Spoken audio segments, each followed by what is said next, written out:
People are often confused about the ultimate purpose of meditation. Contrary to the more common understanding, it is not about stress management, deep relaxation, attaining states of hypersuggestibility, or even about healing ADD or PTSD. Its purpose is to awaken one to one's own true awareness, which is awakened awareness. There are two paths to this, one progressive and the other direct. We'll explore these paths here, beginning with Freud. His concept of the subconscious, the suggestion that all behavior is driven by the subconscious objectives, which was then uncrowned by Skinner. The idea that habits are driven by previous environmental support created a difficult time for psychology to explain human behavior. The behavior said it all came down to need as well as reward. We do X behavior to get Y results. This is now called external motivation. Along came psychologist Abraham Maslow. For Maslow, this verdict just didn't fit. Maslow believed there needed to be something even more to the tale of behavior. High achievers, Maslow believed, were fundamentally different. They were deeply devoted to exploring their limitations, as well as stretching their capacities. With time, Maslow began to recognize that in stretching their capacity, these high performers would frequently make use of intensely focused experience.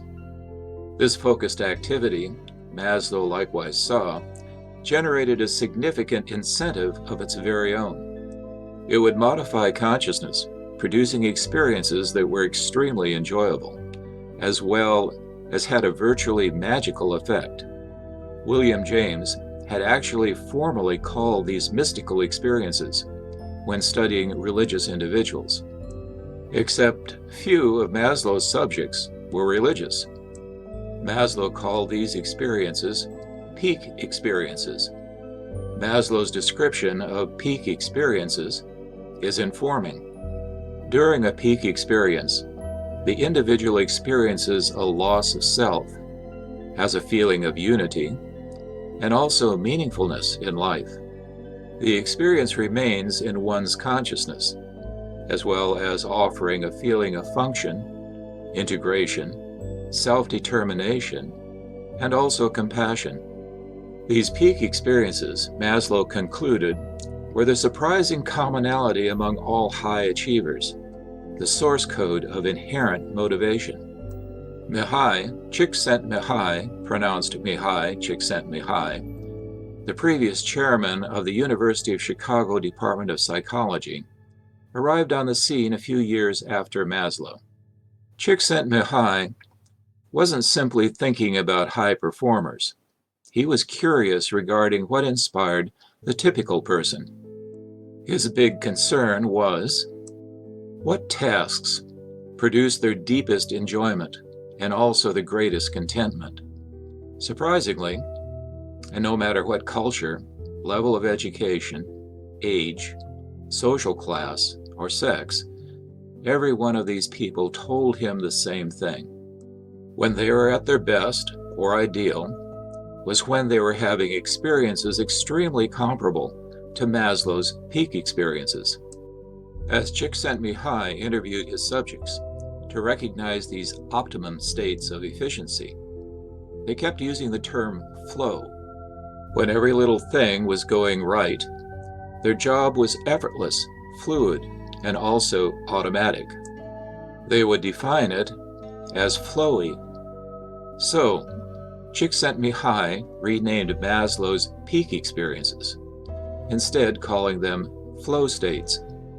He defined the flow state as being so involved in an activity that absolutely nothing else seems to matter.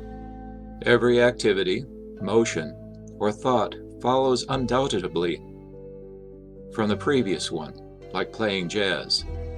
Your whole being is included. You're using your abilities effortlessly. And with Csikszentmihalyi, flow science and research were born. Out of this flow research, two pathways into flow have emerged.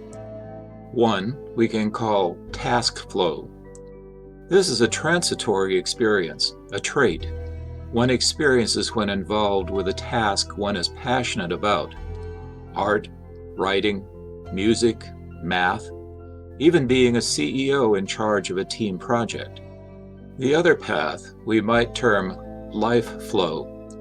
This is a peak state which persists over time. A persistent, non-symbolic experience. Many of us are familiar with Maslow's hierarchy of needs, with self-actualization being at the top. During the last 2 years of his life, Maslow transitioned to another stage, or state, which he likened to a more permanent peak experience, which he called the plateau state.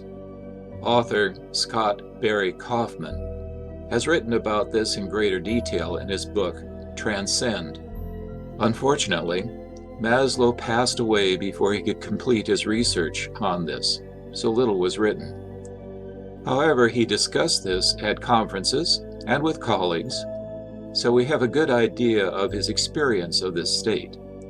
Much research has been done on task flow and how to achieve it, but it has not been recognized in flow research that the plateau state comes from older traditions, such as direct awakening. What is non-dual awareness, or awakened awareness? Let's begin by defining awareness.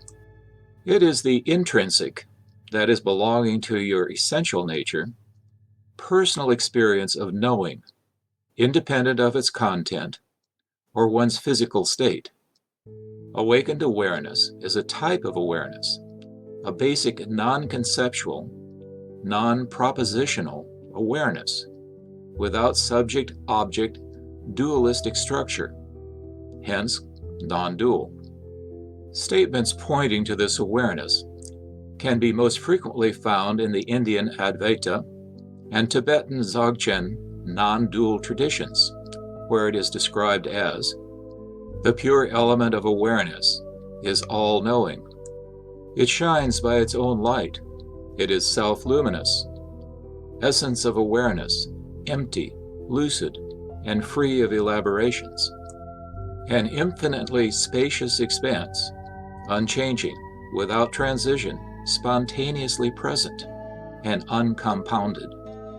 Non-dual awareness can be regarded as a special kind of a self, in the sense that it is a singular aware presence that remains self-same.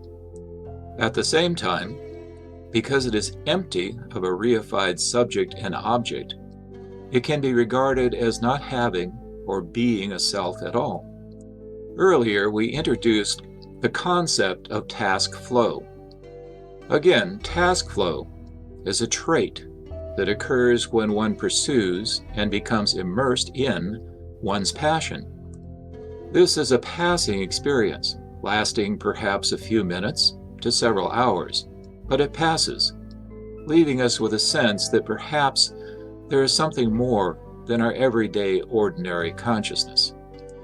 What we don't catch is that at the center of this flow experience is non-dual awareness.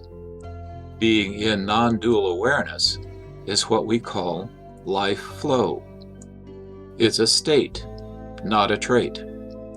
That awareness is always present, but usually in the background. When it comes to the foreground, this is sometimes called persistent, non-symbolic experience. Here we need a useful fiction called parts. These parts are thoroughly explored in internal family systems theory. We developmentally, normally, live out of our parts. They are constellations of thoughts, feelings, and memories that may go all the way back to early childhood. In essence, they form our conditioned mind, often on a subconscious level. We're not going into the psychology of parts here.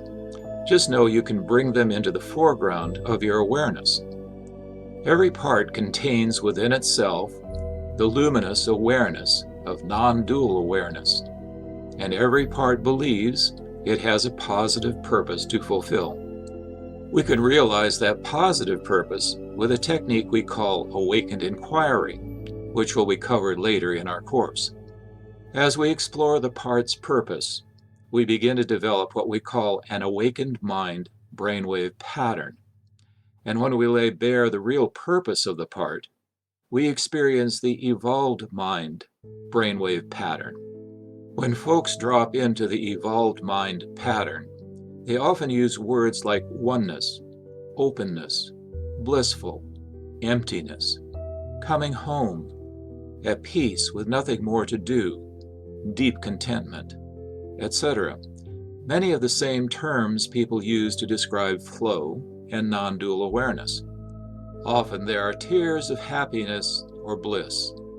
However, there is one final step: to recognize that we are in awakened awareness at this point, and to bring awakened awareness from the background fully into the foreground.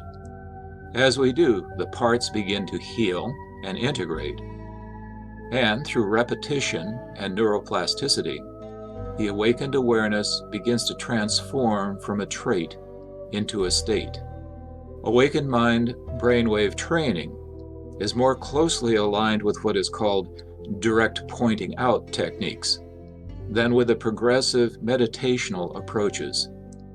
If you can recognize your brainwave state and can experience the awakened mind brainwave pattern, you will be at the gateway to awakened awareness.